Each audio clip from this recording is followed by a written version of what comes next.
You also speak about do-it-yourself leadership. How should we become our own leaders? Well, my very first book was called Personal Leadership, and I talked about personal leadership is leading yourself, okay? And it's essentially initiative, wanting to do something, autonomy, willing to be working by yourself or with that, and having a sense of responsibility for it.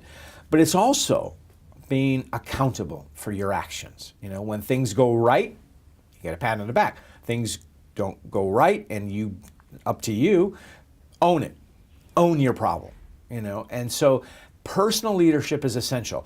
And can you have an organization of 100 personal leaders? Absolutely. That'd be a fantastic thing. Can you have an organization of 100 leaders going in different directions? No. But we can all expect personal accountability, initiative, and drive.